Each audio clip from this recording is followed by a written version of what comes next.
Thank you. Thank you, Jim. And this might be a good time if you'd like to switch to speaker view as I tell you about our talk today and introduce our speaker, Tanya Woods. And today, we continue our look at different social justice issues that demand our attention and, as Sister Joan Chittister calls it, a prophetic spirituality. In October, we looked at immigrant and refugee justice, and in December, we turned to criminal justice. This morning, we look at racism. And while those earlier topics may have seemed removed from our daily lives, we cannot deny that we are participants, perhaps unknowingly, in systemic racism. We are so fortunate to have Tanya Woods with us today to help us look at and open our minds and hearts to this pervasive reality. Tanya Woods is the Executive Director of the Westside Justice Center, or WJC, a Chicago-based nonprofit that provides holistic legal aid in East Garfield Park. WJC empowers individuals and communities to attain greater accountability and access to systems of justice. Under Tanya's leadership, the organization has helped hundreds of clients, conducted dozens of workshops about knowing your rights, and engaged with thousands of community members. Tanya grew up on the west side of Chicago, not too far from WJC. She attended Catholic schools through high school, and after 1 year at Loyola, she switched to Northwestern, where she graduated. She worked in education and the corporate sector before attending Loyola University School of Law, where she now also serves as an adjunct faculty member. Tanya serves on several boards and is involved with civic organizations, her church, and bar associations. She was named the Catholic Lawyer of the Year in 2020 with the Catholic Lawyers Guild. And we are so honored to have you with us, Tanya, to help us grow in our understanding of racism. And Jim, are you able to bring that down or no? It's not me, it's Sue Olinsky. Oh, I'm sorry. So excuse me, is everyone seeing the same thing? All I see is welcome to Sue Olinsky's screen. How do we get rid? When she switches it and Tanya begins talking, Tanya will be your Okay. Okay. It'll happen. And in the meantime, let's not fret. Technology is still our friend, no matter how many times it seems like it wants to sabotage our efforts. We still had an opportunity to fellowship and to pray with one another, even though the slides didn't want to sync up with the music. And we got a chance to see somebody else's screen, and that was fine. Nobody revealed their secret IRAs or bank accounts or anything like that. So, and that has happened. So that's a real story from somebody's Zoom life. Thank you so much, Maura, for the lovely introduction. It is certainly my pleasure to be here. I was just reflecting this morning in my meditative time. I'm trying to think how we even came together. It seems as though Maura and I have talked so often in preparation for this day and for over so many months. So you all are very, very lucky to have such a very thoughtful planner and leader in your midst, because she has certainly taken great pains to make sure that this day is special. In addition to, there are so many things that we can find out about each other over the internet. And so it's certainly not my desire to bore you all this morning about who I am and with what I've done, because certainly we are all transforming beings, and we will add new accolades, successes, failures, and trials to our resumes. But more importantly, what brings me to this group, I'd like to believe, is my dedication to the work of building communities, establishing equity where there isn't, and shining a light in places where there is darkness. And I do that through the lens as a Black woman, as a licensed professional, an attorney in the state of Illinois, and as the leader of a legal aid clinic on Chicago's West Side. But also, one thing that gives me great pleasure is I have the opportunity, as Maura mentioned in her introduction, to teach. And that's what I often think about the Day of Reflection as being an opportunity to do, is to teach and to learn from one another. And while in my position as adjunct professor, my students are soon to be attorneys, they teach me just as much as I'd like to think that I teach them. The course that I've been teaching now for the last 3 years is actually called Professional Identity Formation. And why is that important? because I teach at a Catholic institution, the same one that I graduated from. And while not all of the students are Catholics, certainly there are many other schools in the Chicago area, at least across the country for sure, that they could have applied to, but they chose a Jesuit institution for a reason. And that reason is often because in our work, we marry our faith with our profession every day in the work that we do. And so it gives me great pleasure to teach that class, because in that class, we have an opportunity to unpack and distill down and examine and reflect our biases, our stereotypes, our prejudices, not only those that are related to race, but all types of otherness, and put them in the framework of what that means to be a soon-to-be attorney. And so as these lawyers are training, are learning the theory and practices of the law, they are also learning what it means to be a good lawyer, which is not unlike being just a good human being. And nobody does that better than Ignatians who hold up our values every day. And so I said that to Maura as we talked about how we would spend our time together. And I hope that some of you delved into some of the recommended reading and podcasts and things of that nature that I shared. I shared some of the things that I've recently read myself. I shared some of the items that I've read with my students, as well as my colleagues and my teammates with whom I work every day. So these are books and movies and things that I have shared and talked a lot about with my colleagues. But before I delve into the material that I want to bring here to you today, I thought it would be helpful for me to learn who all of you are. And so while I recognize that you are a group of 55, and Maura has told me a lot, it's probably not feasible for everybody to go around and say, I am this person and I work here and I do that. But I would love to just, if you could throw in the chat, and I'm really good at looking at both, where you are from and anything that you'd like for me to know about you.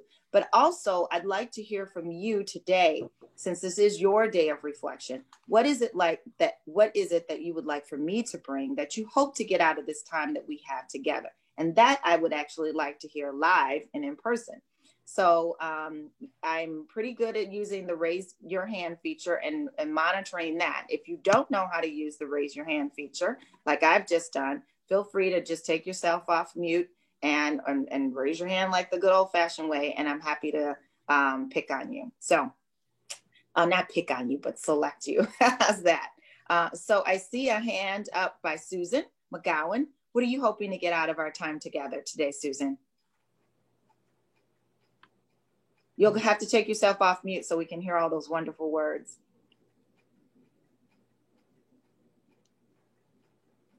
You're still on mute. And I don't know if our tech person has to unlock everybody. There we go. There she goes. Yes. I live in an all-white neighborhood on the north side of the city of Chicago. And I happen to know, only because I happened to see her going to her car, that a Black woman lives across the street. On my block, we are all in 2 flats. So there's many, several apartments in each building. And I'm thinking that I have never had a chance to go over and say hello or introduce myself. And I'm wondering if I did that, would it be like I'm singling her out just because she's Black on this block, which is almost all white? Or is that a friendly thing to do? I'm so torn.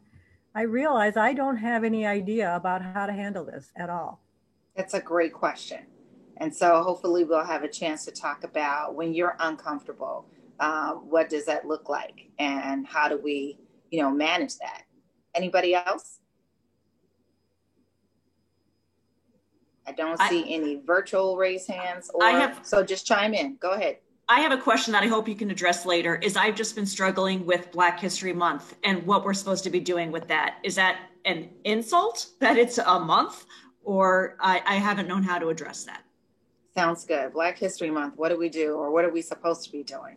And some might say it is the shortest month of the year. So why did we get the short month? Camille.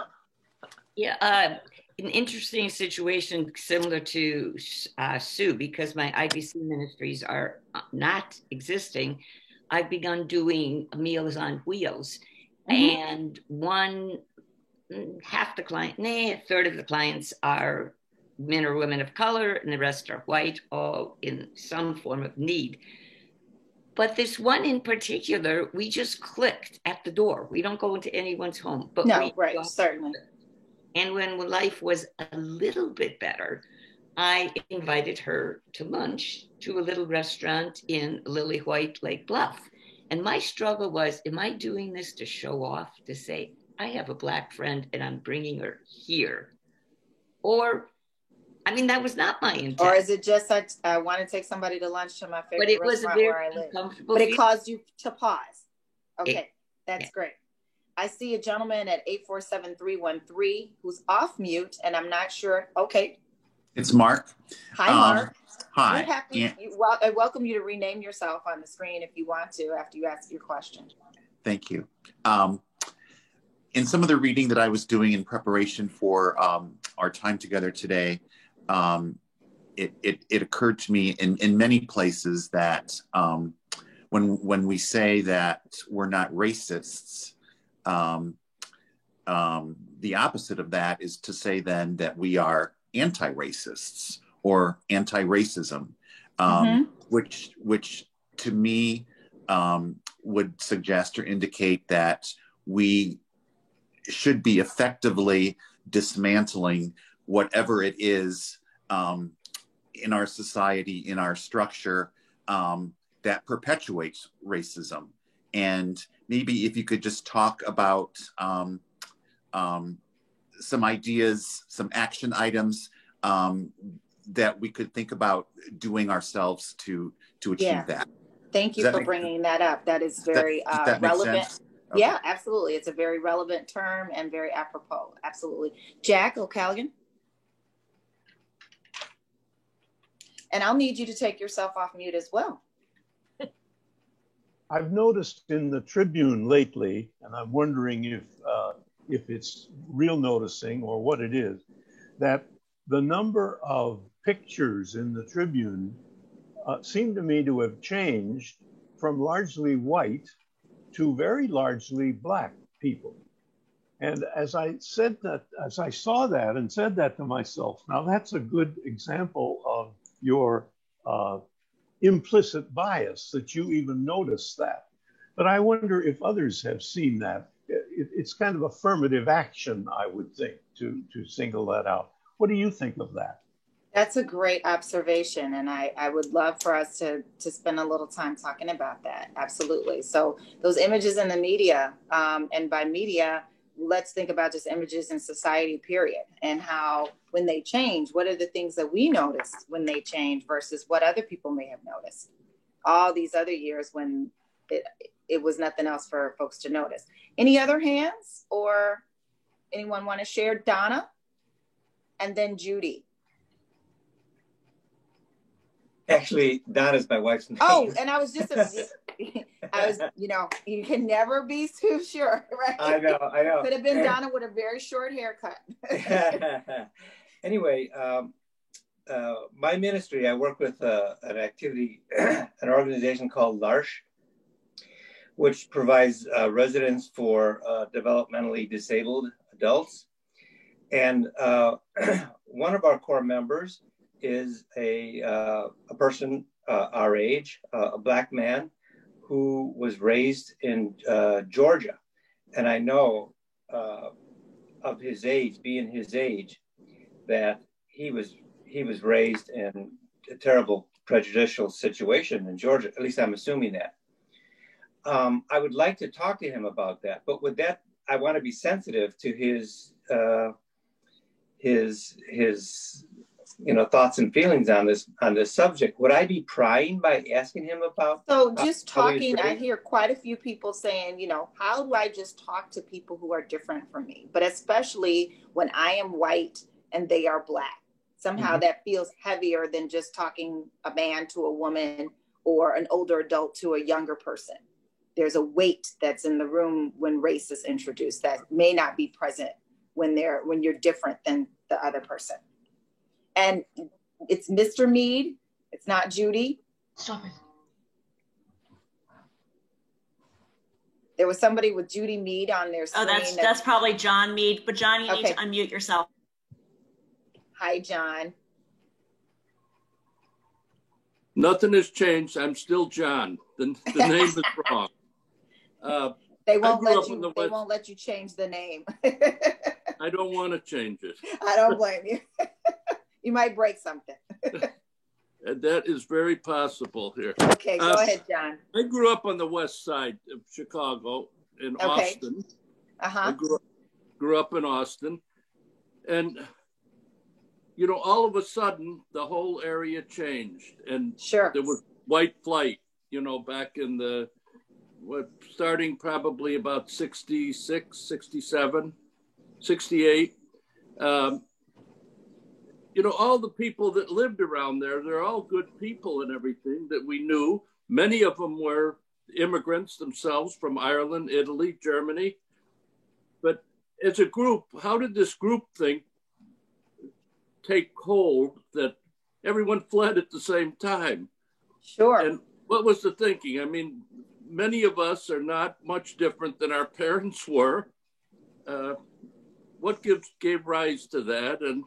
And how do we shed that if we carry the same germ? That's a great question. That's a great question. Thank you, John, for that. And you hit on something that is very important as we talk about not only gentrification, white flight, blockbusting, redlining, all topics around housing that have affected where people live and why they live there, and then the ensuing thriving of some communities to the detriment of others. I'm going to recommend a book right now called The Color of Law. I don't know if I put that on the reading list, but it does a wonderful scholarly examination that reads like that almost reads like fiction because there's so many great stories, but it's called The Color of Law. And it describes the role of institutions like our government, our lending institutions, our real estate industry in designing basically neighborhoods across the country, but especially in urban areas, and how the neighborhoods have come to look the way that they look now. And I see a hand raised, but I don't see, it's Ruth. Ruth, you want to share what you hope to get out of our time together today?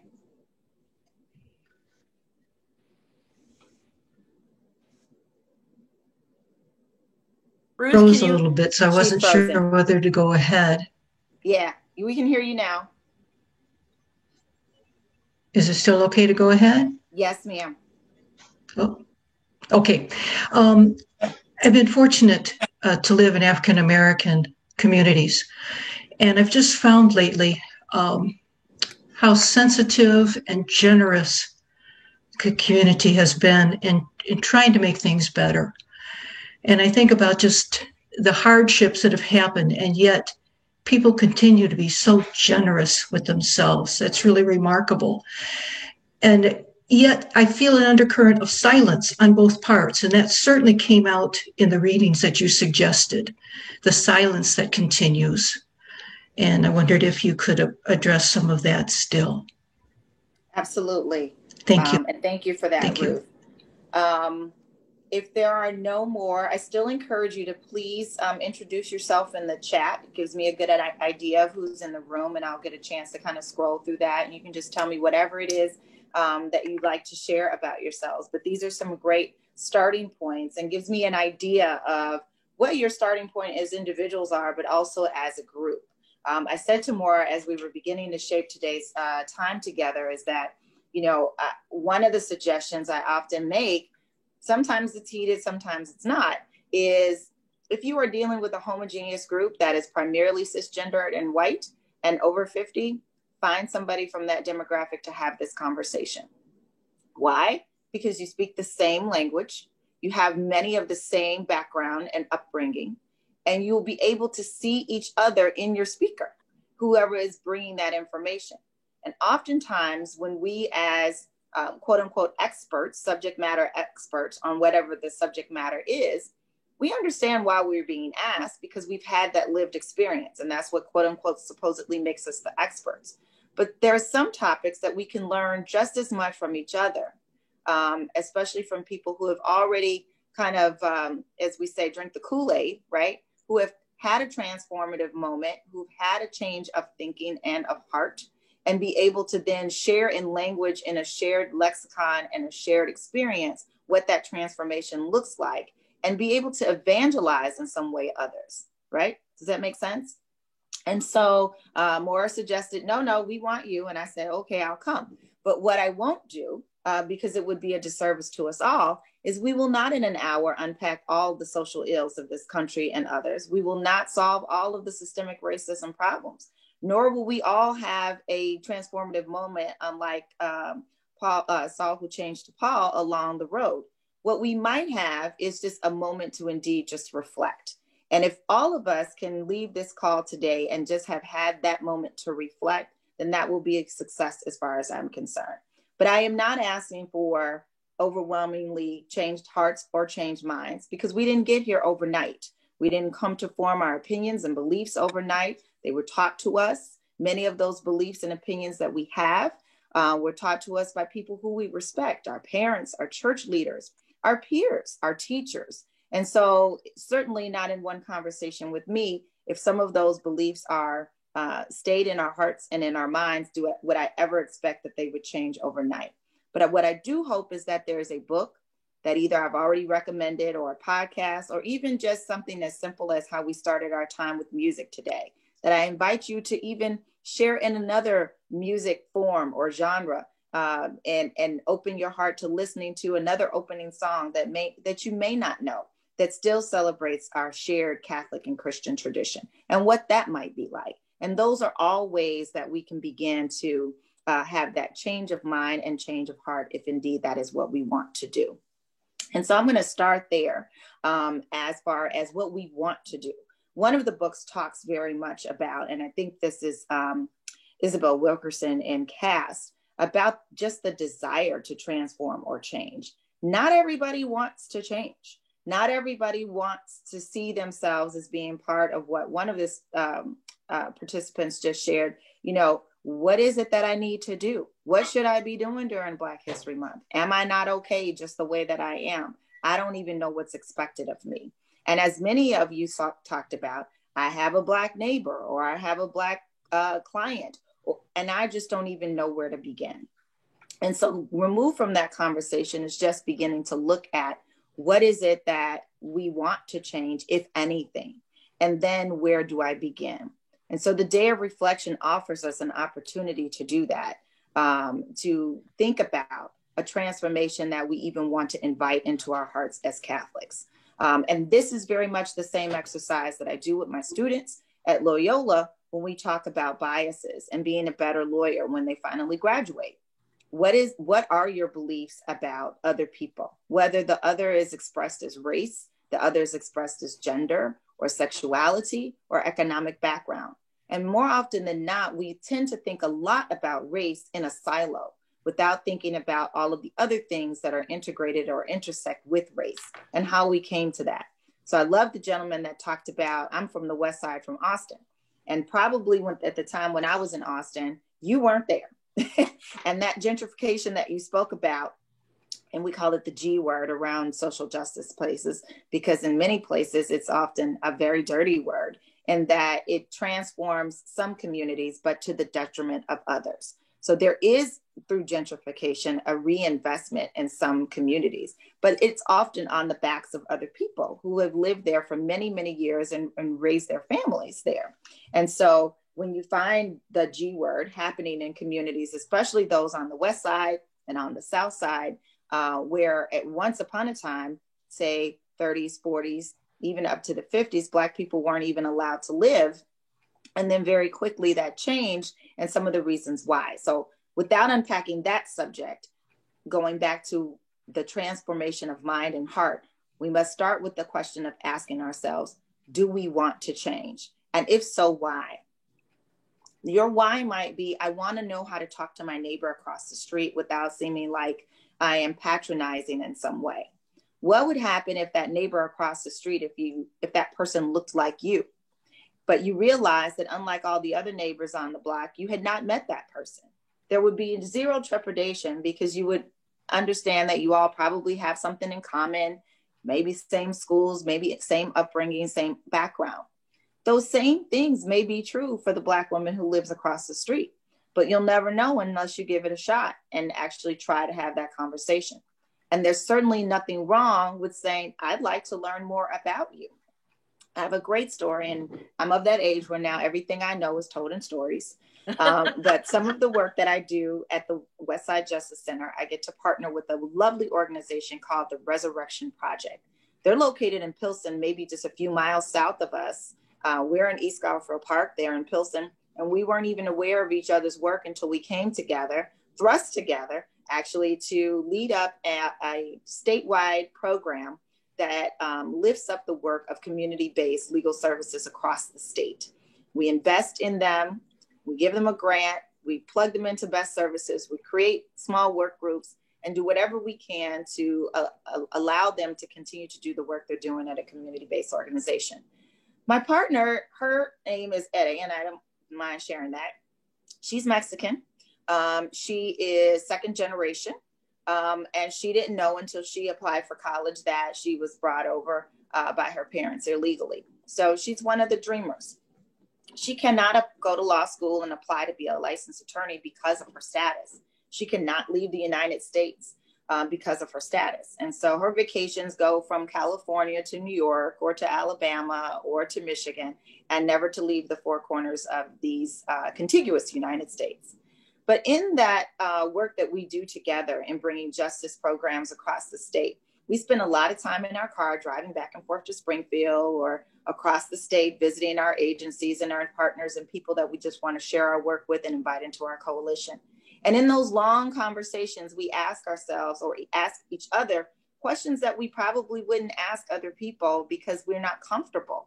She asks me questions about my hair, what I eat, the music I listen to. I ask her about the music she listens to and what do they eat at Easter. And we do so in a very loving, safe, and brave place because we've established that as a safe and brave place. And what do I mean by safe and brave?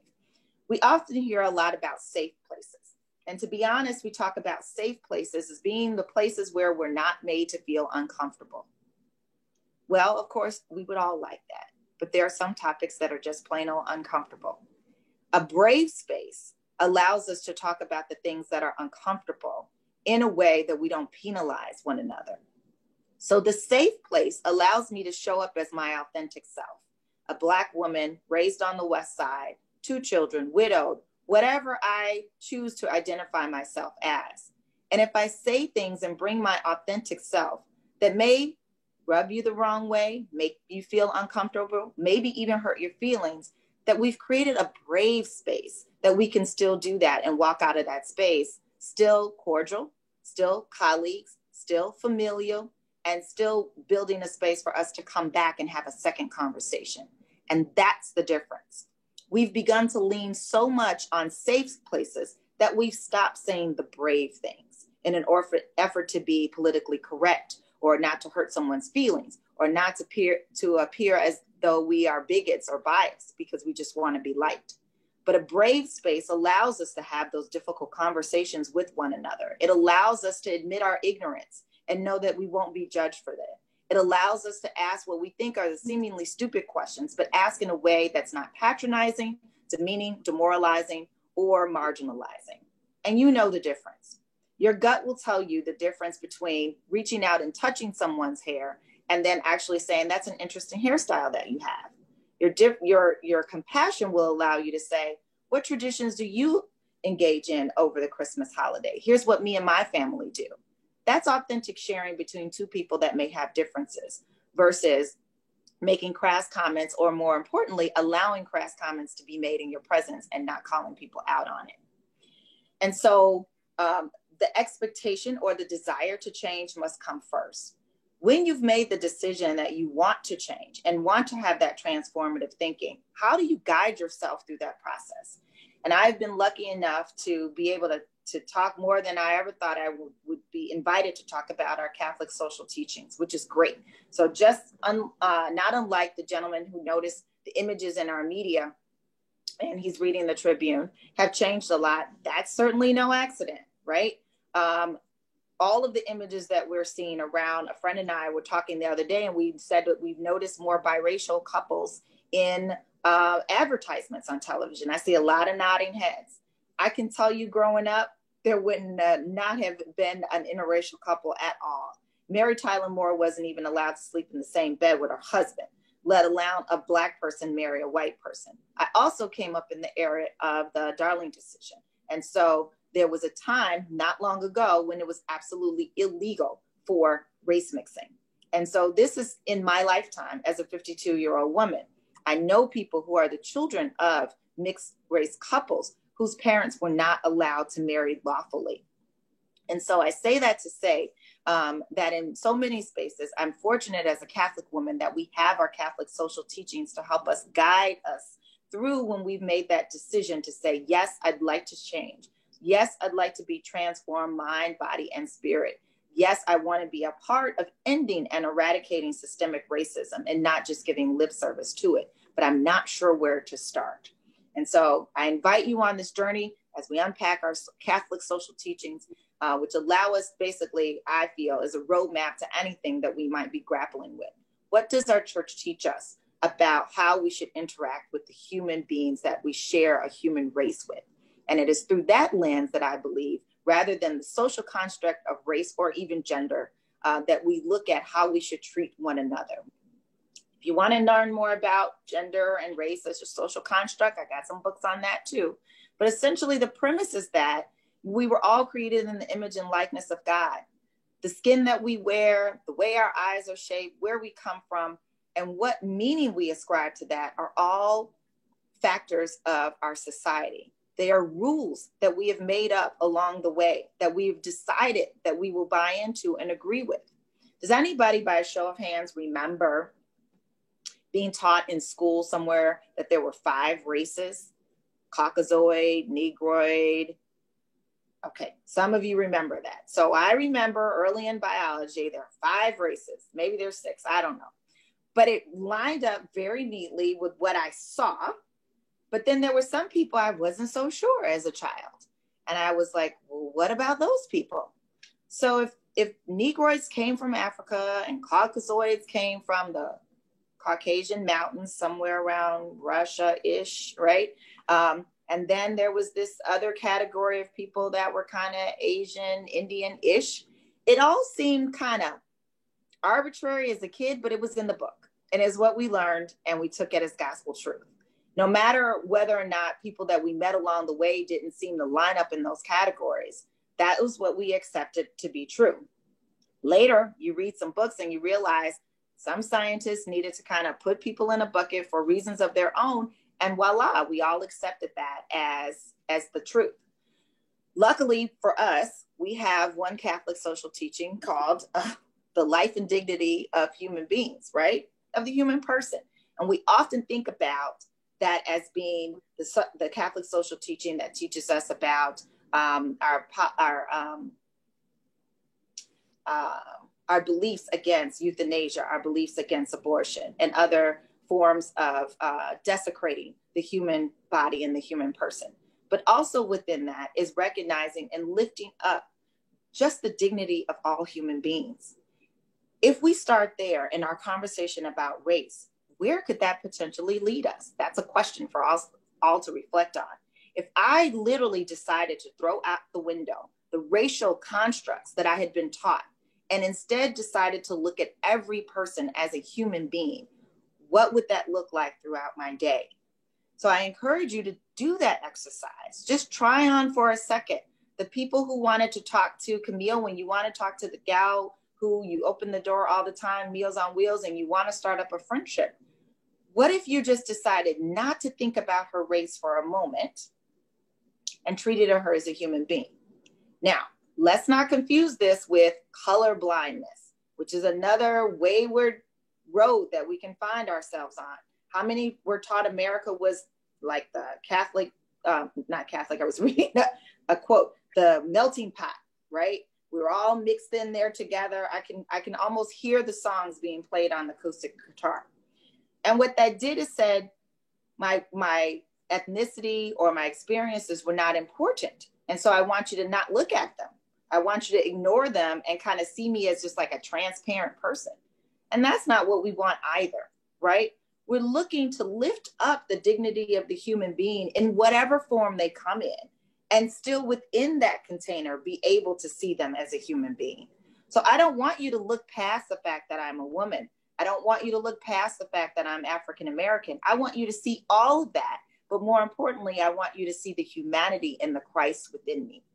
And so I think that as we open the door the next time to the person, as we're delivering the Meals on Wheels, as we think about the neighbor who lives across the street, even as we think about the people who may have moved out of the neighborhood and then the folks that moved in, that we can see them for all that they bring to the table. But more importantly, we can lift up the human dignity within them.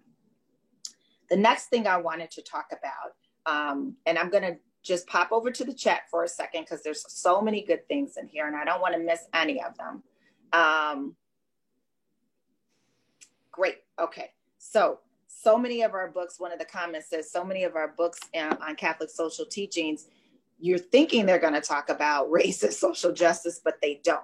And so great foresight on Maura's, in this planning to invite me to talk about race. But when I shared with her, I'd like to talk about it within the Catholic social teaching, she's like, great idea, because we need to put them together. It's almost as if when we say, and we go into a room, well, I'm not going to talk about religion and politics because that's just too, I don't want to get into that. The body is politic. We live in political systems. We are religious human beings. We worship in the Catholic Church. So I can't anymore divorce myself from being Catholic as I can divorce myself from being Black or a woman. All of these things come together in my packaging container. It takes a little more work. It's a little bit heavy lifting to look at all of that and recognize the humanity in each other. So we get a little lazy. We get a little comfortable in our boxes, and we don't want to do the heavy lift, right? We don't want to have to look at the differences and the sameness at the same time, because that takes a little effort, right? But it's effort that's well worth it, and it's effort that we as Christians are called to do. The second thing I wanted to talk about is the call to family, community, and participation. And again, this is one of those Catholic social teachings I feel gets trotted out when we want to talk about the traditional nuclear family, when we want to talk about marriage, more importantly, and the family. And that's all great, but there are layers to this, right? And one of those layers talks about how we strengthen, how our social institutions strengthen the family and not undermine the family. What does it have to do with racism, Tanya? Just yesterday, I was talking to a real estate lender, and she was saying how she was asked to bring documentation for a family as they're about to try to close, and the title company is asking for all the paperwork. And I'm sure many of you have owned or purchased homes at one point or another. So it's like this big ordeal getting all your paperwork together. And multiple times on the loan application, the buyer writes, who's a single Black woman, that she's single and she has one child. And so she repeats that every time she's asked on her application or whatever paperwork. And she gets down to the end, and it's almost closing day, and the title company wants to find a divorce decree and asks the lender, well, in all this packet of paper, where's the divorce decree? And the lender says, what divorce decree? What would make you think that there's a divorce decree? The woman has said she's unmarried on all her applications. The response was from the underwriter or the title company, but she has a child. So she must have been married and gotten a divorce because she has a child. And so the lender goes, oh boy, here we go again, right? No, she doesn't. She was never married. Yes, she has a child. There's no divorce decree. Would you have asked that same question if the race was unknown? Would there have been an assumption that there was somebody hiding the ball or keeping a secret or what have you? But this notion of what the family must look like in order to be acceptable often doesn't look that way when it comes to other ethnic groups, but especially in the Black family. There's a lot of conversation as to why that may be. I even had a very good girlfriend. I'm really fortunate to have, and not in the one of my best friends is white kind of way, but literally a group of women who are unashamed to talk about the questions that are on our minds, we as women. And this particular woman asked me, I noticed that, you know, there's so many folks who are Black that are just not married. And they have kids and, you know, kind of like, what's all that about? And I said to her, I said, I get it. I know that might look like a thing, but let's examine why that might be a thing, right? So how does this all connect? Marriage and families come in different shapes and sizes. And in any institution that seeks to undermine the family and marriage, we need to seek to try to root out and eradicate why it does that. Africans were brought to this country, many against their will, but the systems of the family that we know to respect and adhere to, Africans were not allowed to participate in. Families were broken apart and sold through not years of slavery, but centuries of slavery. So there's a reason why, in many instances, we might be experiencing. I'm not saying it's the only reason, but we must examine how we even got here. Add to that all the layers of systemic racism following slavery, the makeup of a family in a traditional sense, when we think of mother and father and married in a court of law and in the church, may not always fit. And we have to allow ourselves to think about for a moment those social institutions that don't always uplift the family, Black or white. How many families do we know where the mother and the father have to leave the home to go to work? And the question we always ask ourselves, who's raising the children? In Chicago, we're on the brink of yet another teacher strike. Who will teach our children?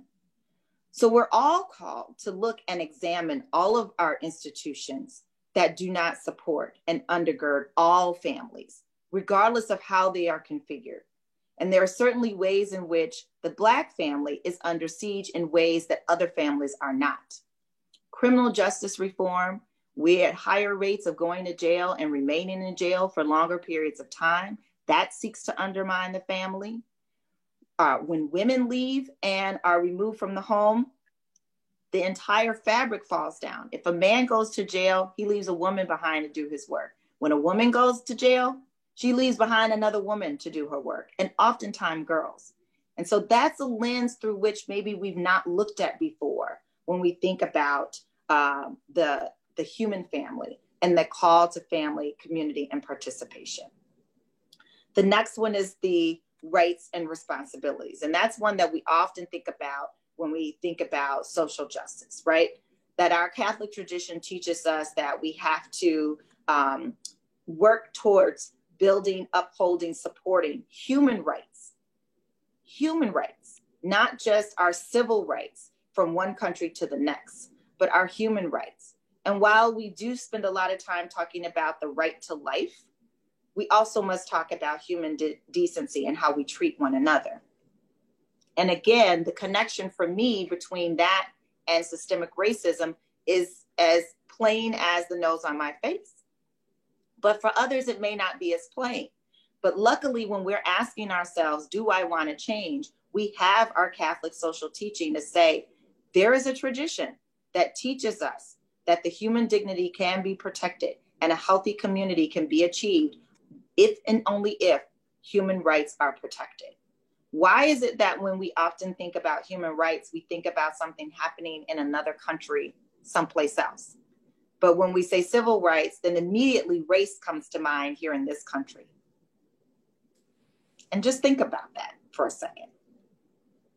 Here in Chicago, a number of activists and lawyers and community leaders got together and raised as a complaint to the United Nations the abuse that so many people have suffered at the hands of law enforcement.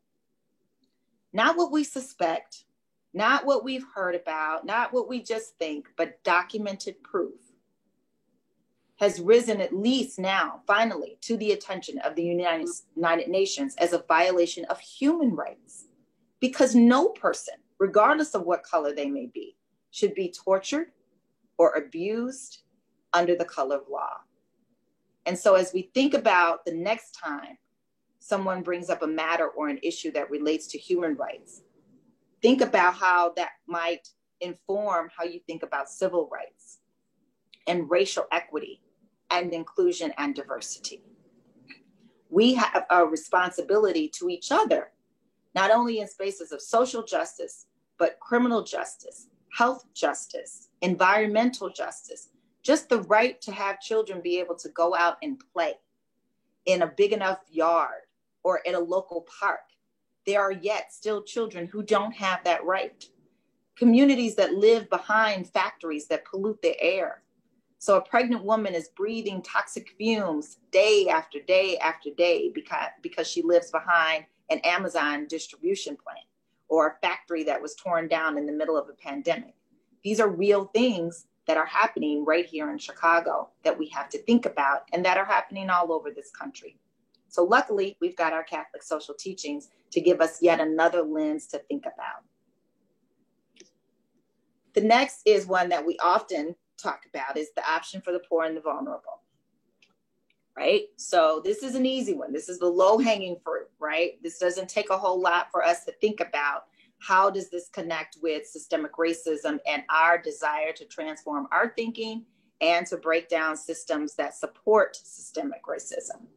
But the option for the poor and the vulnerable, let's think about the poor in spirit and the vulnerable, not only just because of economics, as is the first thought that comes to mind, but all the other ways that people are disadvantaged and historically marginalized.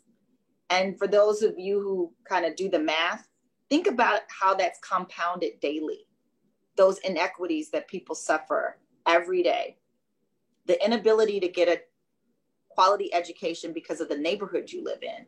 So our sister Camille talked about, I'm in Lake Bluff, yet somebody who lives in Inglewood has zero chance of getting the same education as is afforded someone who lives in Lake Bluff.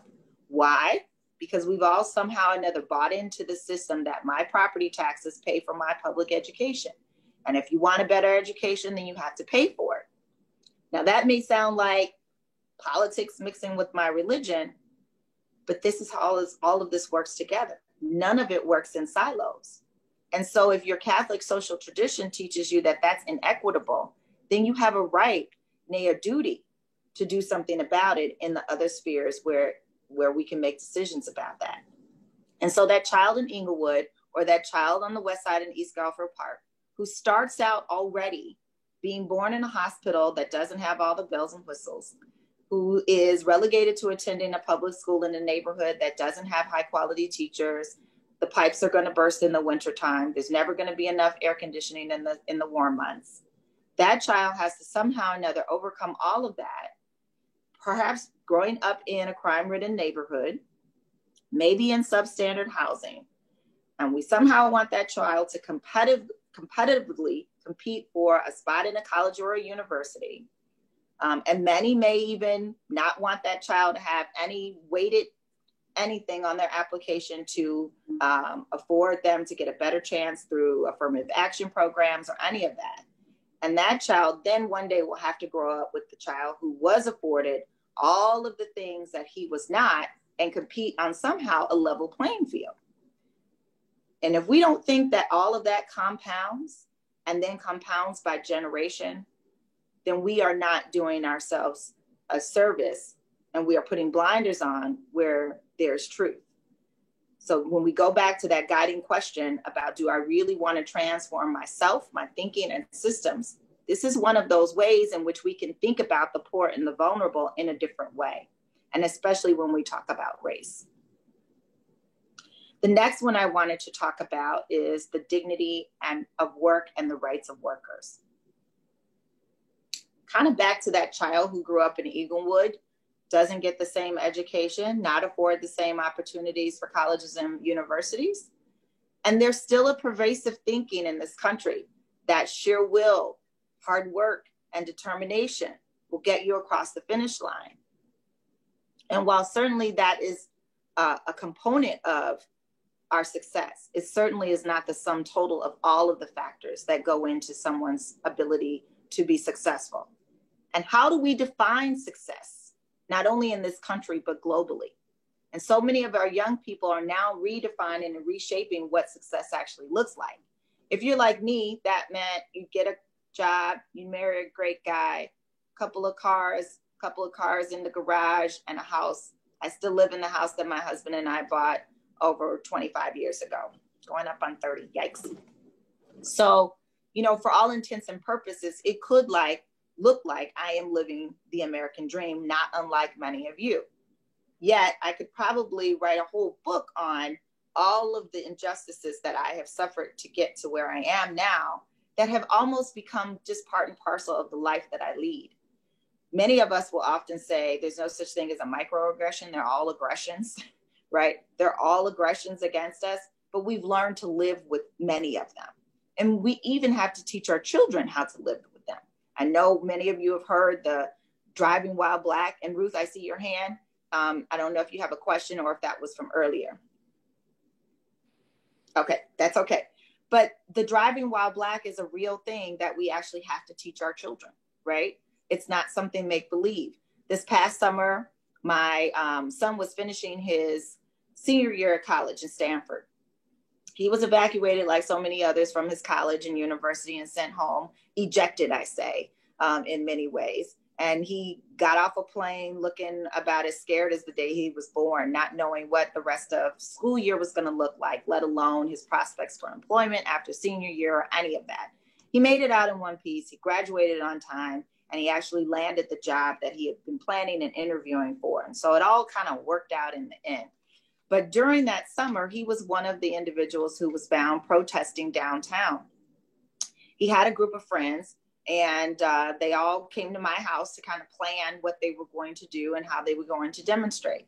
And because I have taught him, because of my work so many times, that if you are going out in a group and you plan on engaging in a social action or a protest or demonstration, you must always be prepared that you will be arrested because you are a Black man. So that's something I've always taught him, along with the driving while Black. In addition to that, I make sure that he would inform his friends of what to do should he be arrested. Call my mom or call this person, and this is what you should do. Well, he was arrested that late May Saturday afternoon. He was taken to jail, where he spent almost an entire 24 hours in jail. And so these things that we talk about often rest upon probably most of the Black people that you know. It's not the stuff that is just make-believe that we talk about that happens to other people. So me and all my getting with all my education, my daughter with all of hers, and even my son with his Stanford degree still got arrested. His charges were dismissed, gratefully. His job still accepted him and he was allowed to start, gratefully. But that all could have went very differently in a very different way. Had he not been instructed as many times as I had instructed him on how to behave, and even within that, had he come across just the wrong law enforcement, it could have happened very differently. And so when I talk about the dignity of work and the rights of workers, think about the trajectory of Black people and our ability to move through our economic system and through society and through our educational system, and all of the barriers that we may face that others do not. And so our economy, our society must serve people, not the other way around. Whether you believe in capitalism, socialism, or something in between really doesn't matter. It's all about lifting up the dignity of the worker. But more importantly, making sure that everybody has an ample opportunity to participate in that work. The right to do productive work, and not to have that right taken from you. So it's not just about, equal pay for women. It's not just about fair working conditions. It's not just about abolishing sweatshops. When I learned for the first time, maybe some of you already know this, how one cashew comes out of one entire fruit that comes off of a tree, I swore I would never eat another cashew in my life. Because I thought to myself, somebody's got to pick all of those pieces of fruit to get that one cashew that make up my bag of cashews in my house. I can't do it.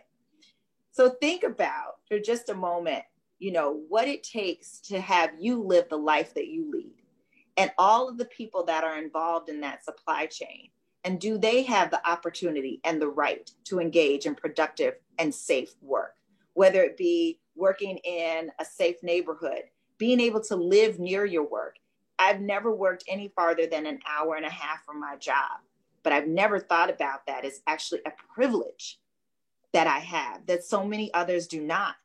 I've met many people along the way that take public transportation and have to travel hours to get to a job, let alone be able to make a hot meal for their children before they leave, or to prepare a warm dinner when they return, to spend loving quality time with their spouses, because they spend so much time on the bus and the train and their job that they never get a chance to engage with their families. So much that those of us who are on the other side of this Zoom take for granted are rights that are not afforded to everyone right here in this country.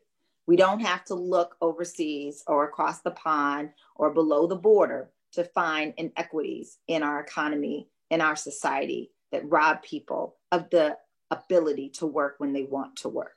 So the next time you hear someone, because I know none of you do it, talk about people being lazy, not wanting to work, wanting to be on welfare, think about all of the hurdles or hoops that they may have to go through in order to even find a decent job that might be near their home, that allows them to be able to be with their families, to get out of the situation and predicament that they may find themselves in.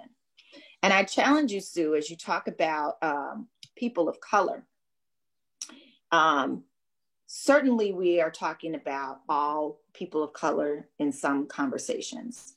There are other conversations that we are literally talking about the plight of the Black community, because other people of color have not had that same trajectory that Africans have had since we were brought here. And so it's okay to have a dialogue about people of color, but the systemic racism upon which I am speaking is one that rests very squarely on the shoulders of the Black community. And so I'm going to take a pause now and let everybody kind of take a breath. And then you can decide whether or not you want me to keep talking. But I hope that that we are allowing ourselves to be in a safe and a brave space. So I'm going to turn things over to Maura. I'm having a hard time unmuting. Thank you, Tanya. Why don't we take a 5-minute break? So we'll come back around just before 11:15. And then we'd love to hear more from you, and then also have some time for some question and answer. Thank you.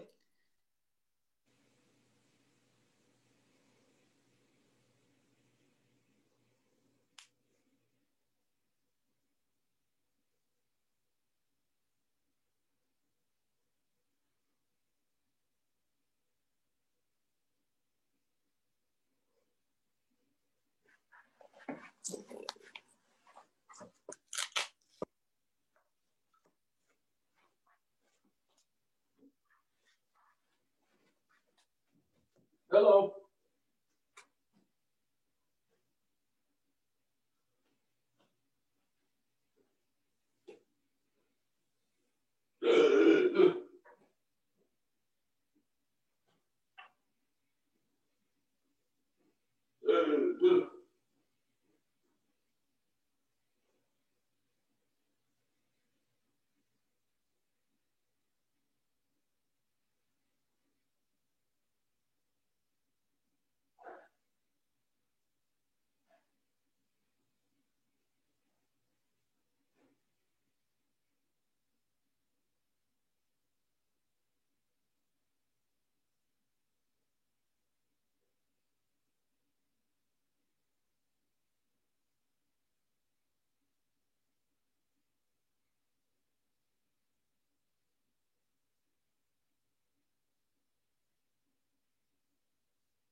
Yes.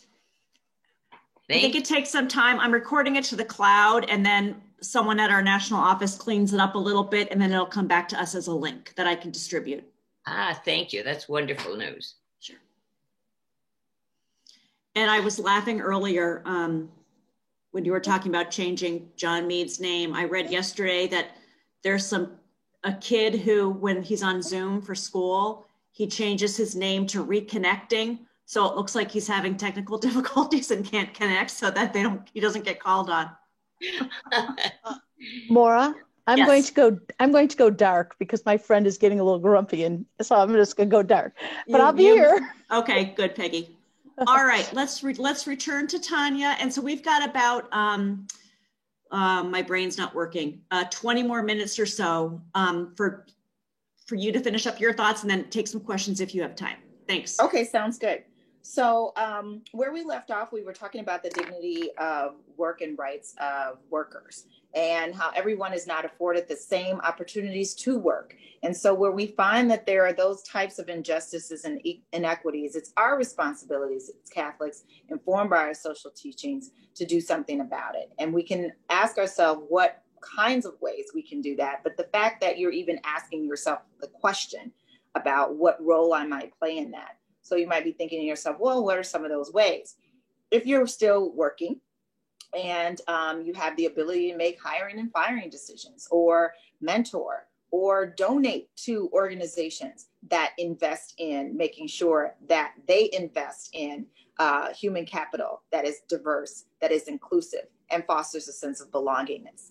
It takes a little more work to do a little more research, maybe in trying to find those organizations, but that money and those dollars can go such a long way in stemming the tide of institutional racism and moving the needle so that there is a more equitable workplace. So those are just a few ideas, and I make shameless plugs all the time. If you're looking for a place to invest, the Westside Justice Center is certainly one of those places that definitely believes and puts its money where our mouth is when it comes to lifting up authentic community leadership. Many of the people that we actually hire are not only from people from the community, but also formerly incarcerated individuals as well, which allows us to actually match our walk with our talk, if you know what I mean. And so we can move on to, and I know there are lots of questions. Luckily, we're at a point where we've only got a couple social teachings left to go through.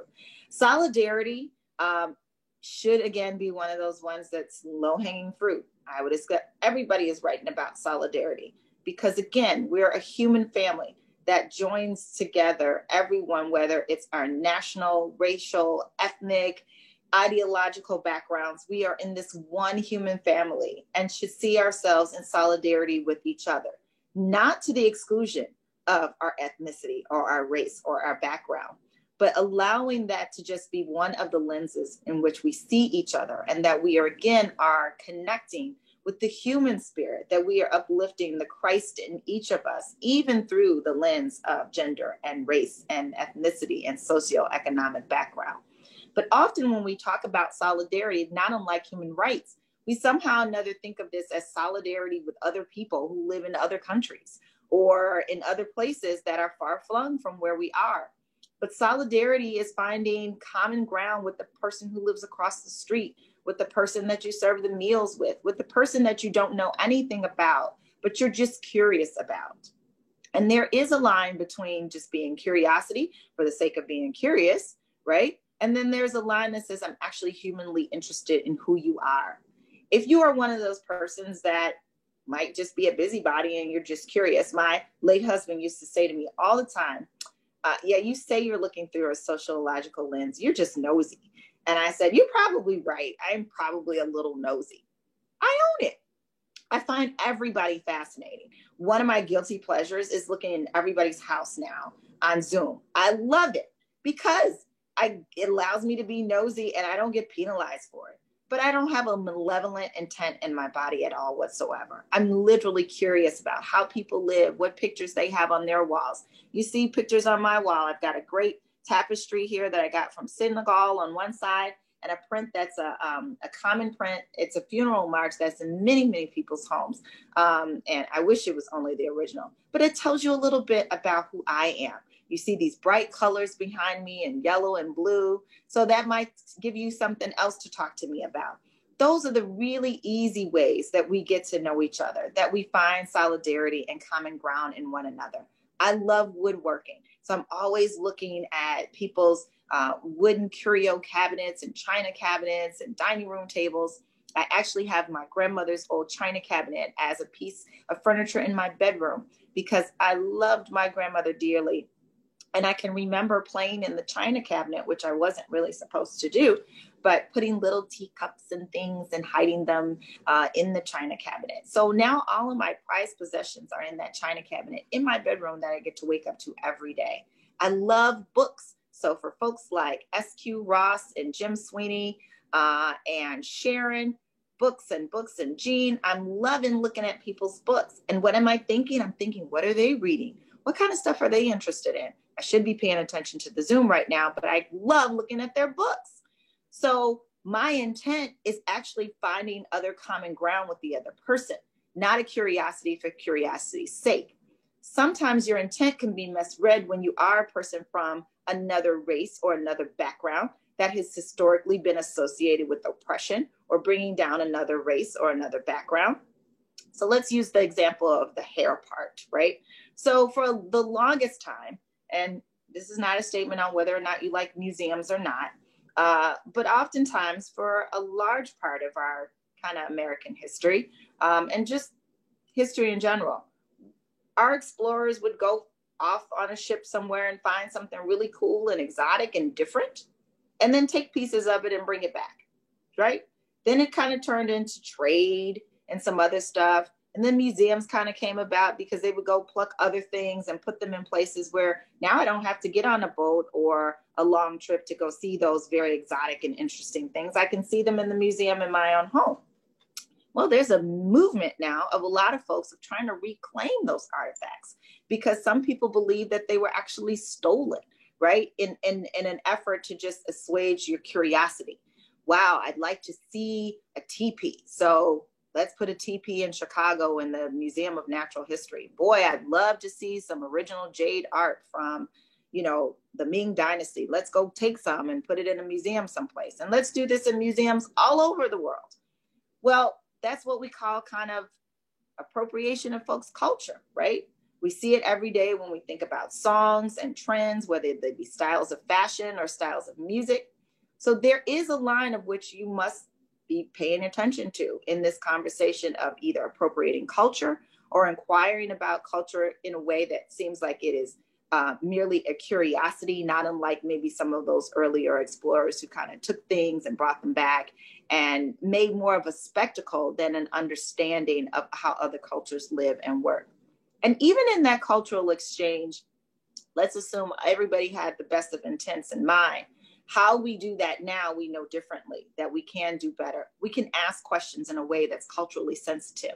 You can ask me about my hair or about my sorority or why I wear pearls all the time or any of those things in a way that's sensitive, that's culturally appropriate, that gives me the impression that you actually want to know who I am and that I'm not merely an exotic curiosity. So having said that, let's move on to our last and final topic, and then we can dive into questions. And that's the care of creation, which is often thought about as, you know, this is the Catholic tradition that teaches about taking care of the planet. Yeah, okay, what does that have to do with racism, Tanya?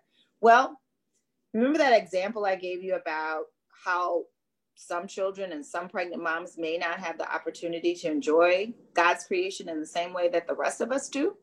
Not nearly because they don't want to take their kids to the park or because they wouldn't prefer to live someplace that doesn't have a smokestack spewing toxic fumes out in their backyard, but often because they are relegated to those communities due to a number of practices and regulations that were informed by our government systems, sanctioned by our systems, and then upheld by other systems and bureaucracies that perpetuated that. So our friend talked about gentrification in the Austin neighborhood. And I said, I guarantee you the Austin I grew up in on Crystal and Long was very different than the Austin he grew up in. I actually attended Trinity High School, which is in River Forest. Took me 2 buses and a train to get there, even though it was actually only maybe 5 or 6 miles, maybe 10 at the most away from my home. Why?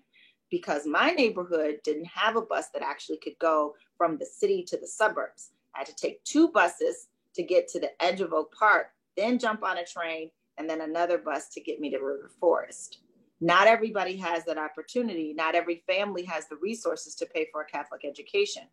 What does that have to do with the environment? The environment is not just the plants and the trees. It's all of the space that we take up as a human race. And the care for that space can determine the person's quality of life, their ability to live a life that is free from oppression, that is free from toxicity, that is where your children are allowed to go out and play, where you have a freedom to practice raising your family in a way that other people in other communities raise their families. If I want to have 2 or 3 children, I can do that because I know that I'll be able to feed them. I'll be able to clothe them. They'll have open green spaces to play in. They don't have to worry about toxic fumes or polluted water. And I think we all can think of instances where that has happened. We've seen at least a few movies and a couple of news stories where the water is polluted. And where does it happen to be? In Black and brown communities, or where there are contaminants in the air. And where does it happen to be? It happens to be in communities that are either impoverished or forgotten or left behind. Does it mean that it doesn't happen in places where non-Blacks live? Of course not. But certainly the compounded impact that some of those transgressions can have on communities of color, specifically on Black communities that already have these other factors, becomes multiplied exponentially as far as the effect that it has on the individuals in the present, but also on future generations. And so I'm hoping that our 7 Catholic traditions, we've been able to talk about in a different way. You can have the same conversation through the lens of gender, through the lens of race, through the lens of different types of Christianity. They inform everything that we do. And so now for me, kind of like the Daily Examine, which I wasn't always the best at doing every day, but it has become my saving grace during the pandemic because it makes me take a moment and pause, not once, but a couple of times during the day and think about where I'm going tomorrow. The Catholic social teachings and traditions have been just that for me as well. I've taken them out of the book and now made them a part of my daily life. And I hold up my work to each of them in such a way that I'm asking myself, am I being inclusive? Am I including everyone? Who's not at the table that needs to be here? Does everyone have an ample opportunity to feel as though they belong? And so we have this framework, this gift, if you will, that gives us an ability to think more deeply, more intentionally about how we want to have a discussion, first with ourselves and then with others. That's the end of my prepared remarks. I would love to entertain questions. And there was one question that went in my head and then it just started right out, and it has something to do with me being over 50, but I'm hoping that it comes up. And Maura, would you like to play moderator with the chat and the hands? Sure. Okay. Let me go into gallery view and I'll do that. Tanya, thank you very much. Oh yeah. And Hair Love, Steve. Yes, we love Hair Love. Indeed. The great thing about the pandemic right now is there's so much great content on these issues in so many different settings, whether it be movies on Netflix or Hulu or Prime, or books that are now on, all kinds of book lists or podcasts. There's no shortage of material for the person who really wants to, stay engaged. And I think someone who graduated from Loyola Academy was involved with Hair Love. Oh, okay. That's a nice sidebar.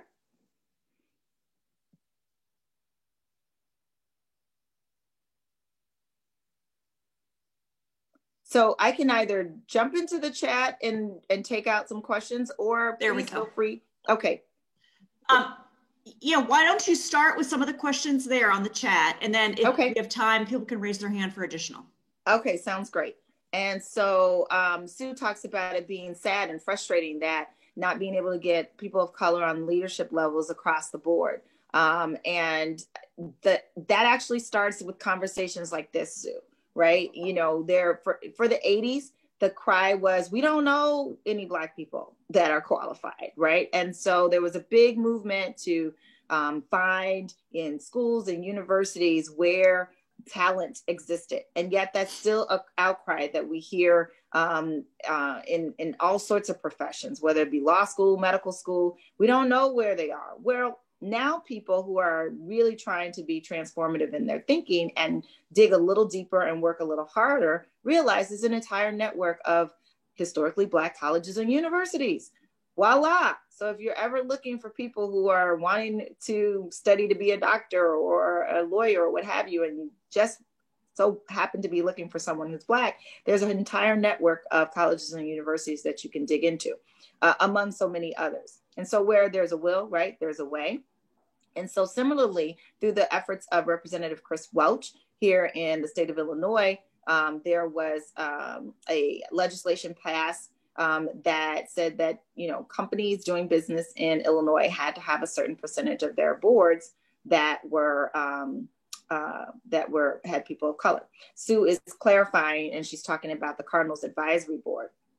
And so I know there are a lot of those, right? So there's an APC, there's the Archdiocese Women's Committee, there are any number of advisory boards, so I'm not exactly sure, but I can guarantee you that they all need diversifying. I am proud to be a member of the Archdiocese Women's Committee, and through my affiliation with my brethren on bar and bench, I'm also a member of the Catholic Lawyers Guild, and there is, we have any number of committees that do work in and around criminal and social justice, trying to impact not only laws and legislation, but also just the minds and hearts of people. Maura, you want to lob another question my way? Any other, raise your hand if you have a question. I'll go between this, or if I don't see you, just unmute and speak up because I'm having a hard time scrolling between all the screens. Susan has her hand up. Okay. Unmute. Yes. You know, I think I'm right, but I don't know for sure. But is it true that in Chicago, most African Americans are not Catholic? They are maybe Christian and belong to some other church, but they are not necessarily Catholic. And is there a particular reason for that? So I think a common misconception is the number of Black Catholics that actually exist. So I will not begin to try to tell you what the percentage of practicing Christians are Protestant versus Catholic, but I will tell you that the Archdiocese of Chicago has one of the largest, most active Black Catholic constituencies across the country. Others are DC, and I know there's a strong contingency in down south in places like Louisiana. You may be familiar with the Knights of Peter Claver and the Ladies Auxiliary, which is an entire society of Black men and women that was formed in Alabama, actually, many years ago, of which I'm actually a member myself. And so I think that not unlike, and I'll use this as an example, and then Camille, we'll get to you, not unlike the song that we listened to this morning that so many of you knew, that maybe there might be others from my community that don't know. And there might be songs that we sing that you guys wouldn't know, and you'd be kind of sitting there going like, wow, I never heard that song before. And we'd be like, how could you never have heard that song before? We sing it all the time. That if you're not really looking, or if there's no intentional desire to get people together, you just don't know. The thing that's different for whites than it is for Blacks is Blacks are always aware of white gaze. Whites can go on every day without being aware or even, you know, in tune with, let alone connecting with people who don't look like them. And that's something that one of the readings, I know especially in CAS, that's talked about, is that, you know, for some people, you can't imagine a world in which it doesn't always look like you. But for the rest of us, we're always in a world where we don't see ourselves, right? If that makes some sense. And so the Black Catholics, the perception as if we don't have a significant, impactful community is because we're just not in your purview. Whereas the white church is always in ours. There's never a time when we are not engaged with the white community, but whites can always engage in such a way that they don't have to interact with other communities. And so to me, that means that there's more work to be done. So just like I was appointed to the Archdiocese Women's Committee because somebody thought, this group needs to be diversified, and I will open a window and bring other women in who look like me. That's the responsibility that folks like Susan and others have, is to look around the room and say, I'm not going to assume that they're not there. I'm just going to ask where they are, and I'll take it upon myself to try to find them. I don't know any right now, but I met this one woman, Tanya, just the other day. And I think maybe not today, but I'm going to keep her name and information down. So the next time that this thought crosses my mind, I'm going to reach out to Tanya as a person that I feel like is both safe and I can be brave in the same place. And I'm going to do something about it. Right? So I have no numbers for you, but I will tell you, this is probably one of the strongest Black communities of Catholics that you will find in the country. A lot of work is being done here in Chicago around the Tolton Society, which is dedicated to the canonization of Father Augustus Tolton, which would be the first African-American saint, while we have Black saints. And by Black, I mean anybody in the African diaspora. We have not yet canonized a Black saint from the United States, and he would be our first. So he is venerable now and on its way to sainthood, which we hope happens in my lifetime. But certainly is a lot of work like that that is being done in Chicago and in other large archdioceses as well. Thank you. Thank you. Thank you. Camille had her hand up that I saw next. Just two comments again, going back to Sure. The Meals on Wheels that I deliver. I've mentioned this in the Yes. chat. One of the clients, not the man would answer the door, but it was their mother. And it turned out that I worked with them at Abbott. And I didn't recognize them. His wife recognized me from a book that I had given him to read. And he said to me, you know, it's great talking to you because you really understand. I says, Mike, I understand in my head, but I will never know what it's like to be Black. It's not, you know, no one crosses the street when I'm delivering food. And if you were delivering that food somewhere else, that could happen. So that's one of the challenges. But going back to the religion thing, and I was sharing this with my director on Monday, and of the people that are men and women that are African American, Black, all of them have a kind of a religious bent about, you know, when they speak to me, well, you know, be careful, but, you know, God will take care of us, and, you know, don't slip. We can't control this weather, but, you know, they just, I have never experienced this before, bar none. I mean, not hokey stuff, but sincerely close to Jesus, God, and talk about it. So that was my 2 cents. Thank you so much. I appreciate that. Thank you so much. It's funny you would tell that story about having worked with somebody. As I've mentioned already, I attended Trinity High School in River Forest. And I remember taking my grandmother coming with us to some school function. And it must have been when I was a freshman or so. And she goes, I think I worked for the people who lived across the street from the school. Now, my grandmother and my grandfather were both domestic workers. My grandmother was a maid and my grandfather was a chauffeur. And that moment has never lost me as the impact and the magnitude to have this woman who was born in 1914 think about this is her grandchild attending a school that's opposite across the street from a place that she actually scrubbed floors and washed dishes. And so that weight and also that honor, that is something that I carry with me all the time, because you recognize that as separate as we think that we are, you know, we're all kind of in this, all mixed up and intertwined and connected in so many meaningful and wonderful ways. And so thank you, Camille, for that. I want to acknowledge Mary Lou, who's the one young woman that I see that is presenting. And she, in her comments, she writes that she's new to IVC and is an immigrant from India. So I want to acknowledge and lift up Mary Lou. We're glad you're here. Maura, and I'm on your timeline. Yeah, we have time for one more question if there is one. Okay. Then we're going to turn it over to John. Mary Frances. Can you unmute yourself, Mary Frances? You're still muted. There you go. There she is. I want to tell you an experience that I had with one of my programs with IBC. I worked in the dementia unit for about, I think it was 10 years. And I'm going to say, for the most part, I don't think there was black or white. The clients were mostly black. And I have never had the experience of so many people being with each other and showing their affection.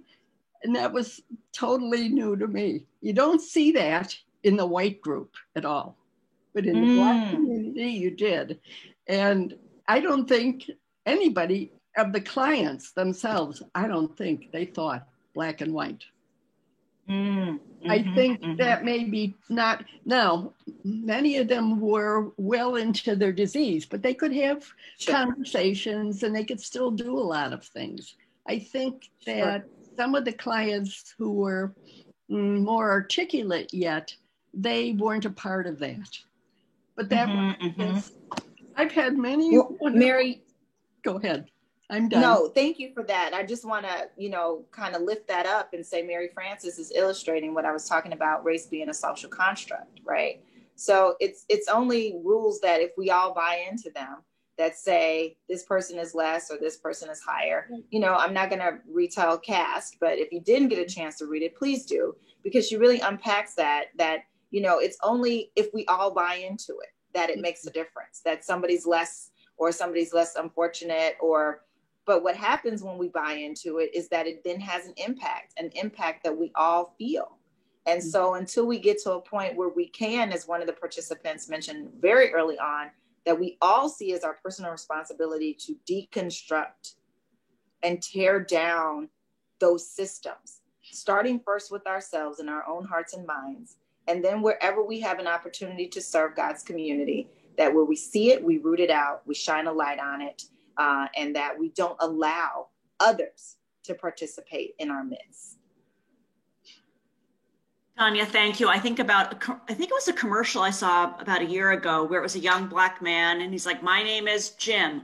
I have a dog named Pepper. I hate mustard. I am afraid of snakes. You got to know him as a person. Yes. And so often in what we're reading in the papers is, you know, young Black male does this, or we don't know them as human beings, just like we're trying to get to know everybody here as human beings. And the slippery slope is what many of us grow up with, which is the you are different. Right. So even in seeing people's individuality and taking each person as a human being, you mustn't also, you know, be wary of well, Tanya, you're different. No, I'm probably kind of the same, right? I've just, through God's grace, made this wonderful picture of lemonade through nothing that I've done on my own, but literally God's grace, that my story might be different from someone else's. But I have experienced many of the same, and some of which I've shared with you all here today. So it's not that one person that you know that kind of doesn't look like all the rest is so different, right? We are pretty much the same and different. Both can coexist simultaneously. I can be both Black and a woman and a human being all at the same time. That's the heavier lift that oftentimes we are not encouraged to think intentionally about each other in that way. You can look at my ethnicity, you can see my struggles, you can acknowledge my generational oppression and see me as a human being all at the same time. You can recognize that I am not different, that I'm very much like the folks that both protested lawfully and looted, right? We have some of the same experiences. I chose not to loot, right? But that doesn't mean that I don't carry the same rage and the same frustration within me. I have other tools and I can make other choices, right? But I'm really not different. So that's the dissonance that sometimes society, wants us to do, is like, it's the melting pot. It's the you are different. Well, look at Tanya. She did better. So could John, right? But we have to think more deeply about these things. And I think you guys are well on your way with this wonderful day of reflection. Thank you for allowing me to spend this time with you. Thank you. Thank you, Tanya, so much. All right. Enjoy. We have loved having you. Thank you. Okay. Okay, and we only have about 15, 20 minutes left, and I'm going to turn it over now to John Seeley. And many of you might already know John. He is the Provincial Assistant for Social and International Ministries of the USA Midwest Province of the Jesuits. And so he and I keep in touch over the years, and he contacted me about a month ago about the 2021 advocacy priorities that the Jesuits have identified. They're focused on migration and on environmental, economic, and criminal justice. And they really do tie in perfectly with our theme this year. And they identify opportunities to take what we're learning into the next step of advocacy. So we invited him just to go over them and introduce some ways that we can become more involved if we'd like to. So John, I'm going to turn it over to you if you can unmute yourself. Thank you, Maura. Good morning, everyone. It's so good to see so many friends, Father Jack, Father Steve, Jim Sweeney, Camille, good morning. Maura, if I have connection difficulties, let me know. We're just in the middle of an office move and I've been a little bit unstable this morning. I want to start with a brief story and then we'll get into the advocacy priorities. You know, Pope Francis took apostolic visit to Mexico about 4 years ago, and he went up to visit the south side of the border wall. And he said in his remarks that really any Christian is more about building bridges than building walls. And on his flight back to Rome, the press picked up on that comment, and it was part of the 24-hour news cycle. They asked if Pope Francis was wading into politics. And his answer was interesting. He said, and he went all the way back to Aristotle's book on politics. And he said, you know, politics is about good and evil, about the nature of the good society, about who has power.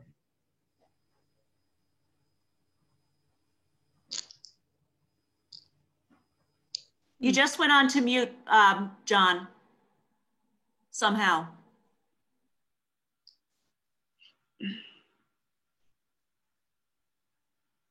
If you call me political, yeah, Maura? Now you're back. You were on mute for a minute. Okay. I'm not muting myself. It's just, I think because of the connectivity. No. I'm sorry. Wi-Fi. Bandwidth is very low. I am going to try a different machine here. And I think you might see me, and I'm sorry if you all do. You look good. Compliments will get you everywhere.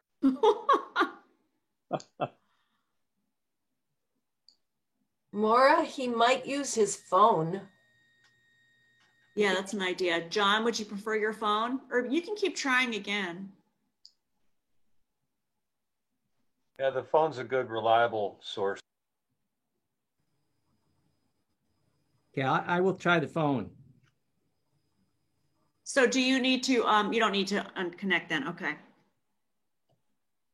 You know, why don't we, while you're doing that, John. Yeah. I'll just talk to the group while you're doing that. Okay. Just to save some time towards the end, is Jackie and I are continuing to reach out to schedule our quote unquote site visits with each of you. And then for those of you that aren't currently serving at a site, we still want to touch base with you mid-year to see how things are going in this very unusual year. So you'll hear from us soon to schedule a date to talk on Zoom or on the phone as well. And then the final thing I can share while he's logging in is obviously Ash Wednesday is next Wednesday. I did put some Lenten resources, I think both in my last newsletter as well as on our website. So please refer to those. And I know that when we meet in March, we are certainly going to incorporate some Lenten reflection into our time together. Thanks.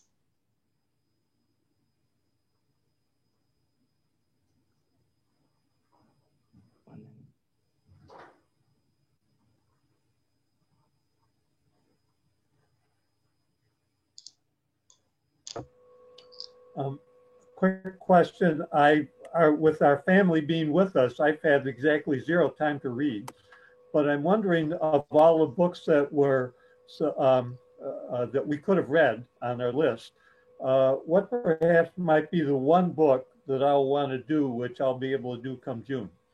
And so if anyone has any thoughts as to perhaps the one best book that they found, it's going to be on my list of June readings. Cast by Isabel Wilkerson. Yeah. Cast, What's yes. the name of it again? Caste, C-A-S-T-E, by Isabel Wilkerson. Okay, good. Thank you. And White Fragility's also gotten a lot of acclaim as well. And also Brian Messingale's book, Social Justice in the Catholic Church, or Racial Justice in the Catholic Church. John, are you almost on? Maybe you can, let's try to continue with you as you are. Let's see if that works. Okay. Hey, yeah, I'm sorry, that didn't work either. I'm sorry. You know what? I'm going to jump right to Jim. If you can show slide 2.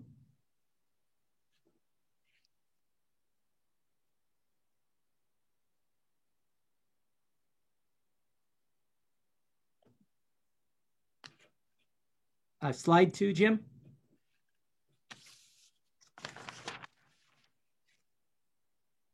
Thank you. Hey, so these are the advocacy priorities for the Jesuit Conference 2021. And these have been discerned and approved by the Jesuit provincials for the next Congress and the next administration. And I'll share these with Maura and she can share out with the group.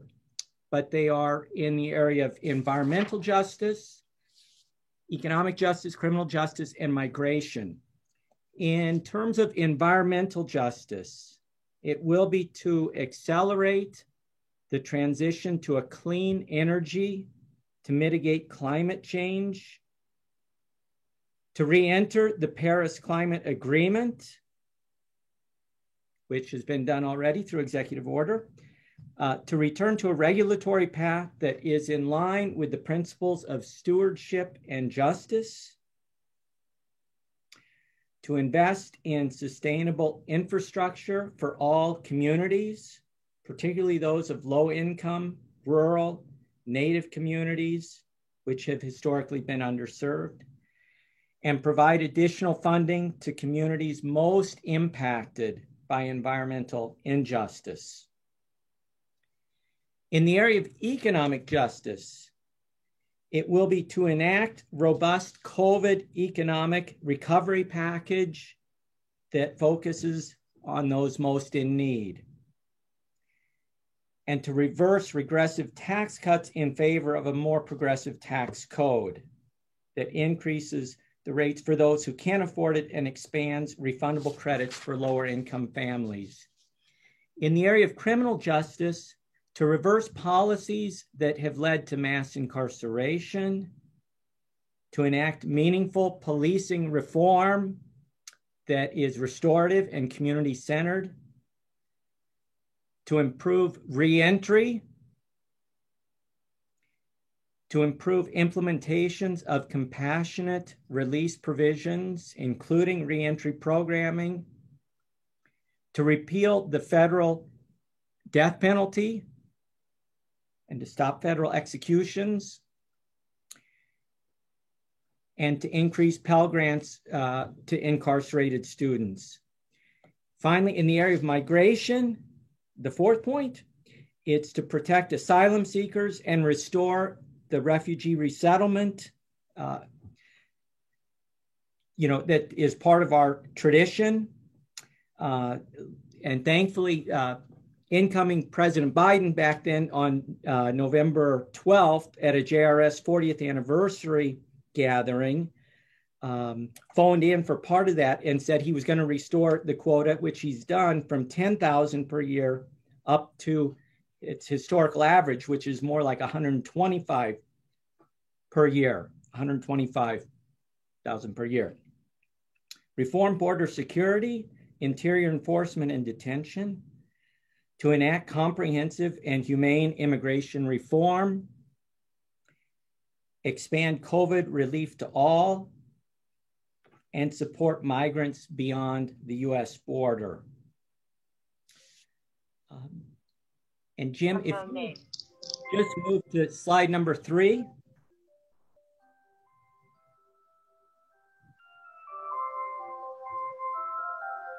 Thanks, Jim. Someone needs to mute themselves, I think. I hear music.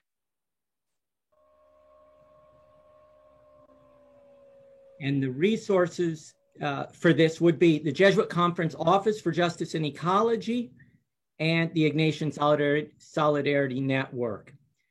Those would be the main two. And the ways to get involved would be both the Jesuit Conference Office for Justice and Ecology, which includes JRS USA, and the Ignatian Solidarity Network, put out periodic advocacy opportunities.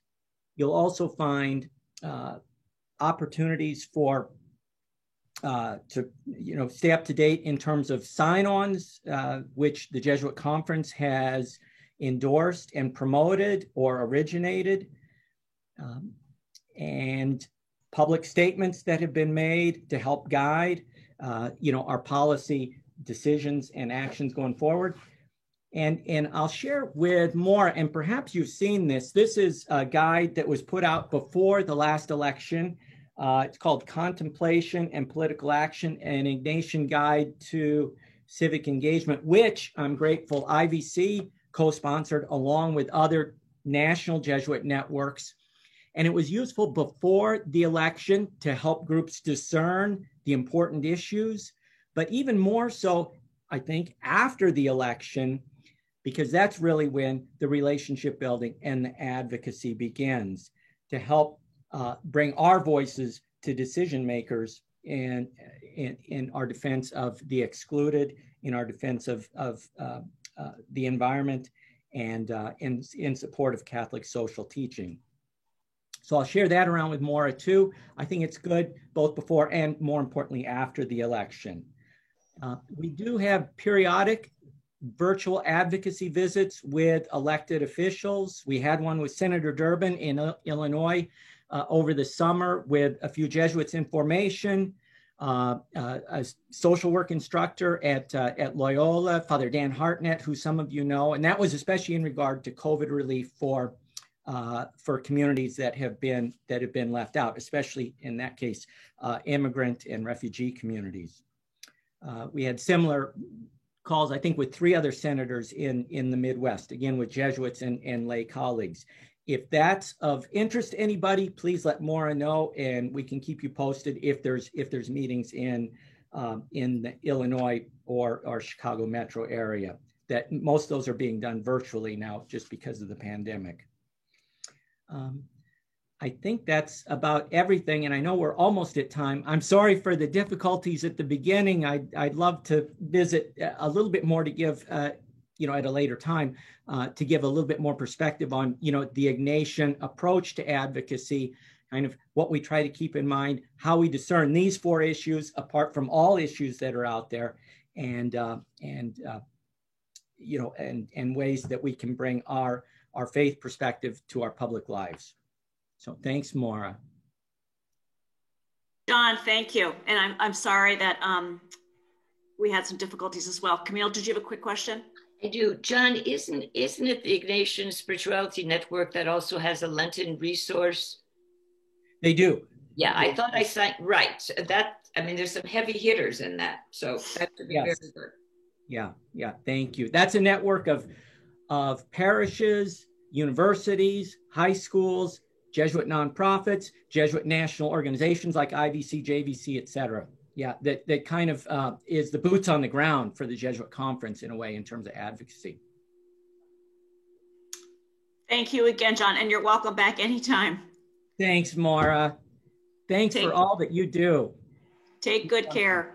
Good luck with the move. Thanks. Okay, we are going to, and I feel like I'm still staring at my face for some reason, but we are going to finish up our time together today with our closing prayer, These Alone Are Enough. And I look forward to seeing all of you in March. And again, please let us know, Jackie or me, as you receive your second vaccine, okay? Take good care, everybody. Stay healthy.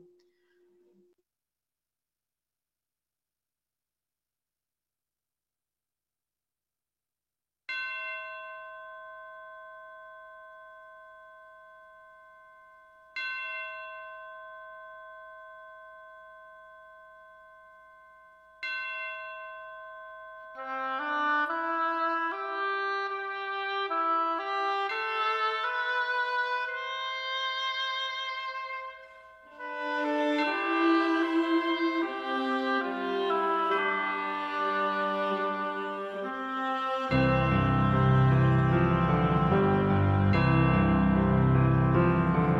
my heart, O Lord, take my hopes and dreams. Take my mind with all its plans and schemes. Give me nothing more than your love and grace. These alone, O God, are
when the darkness falls on my final days. Take the veil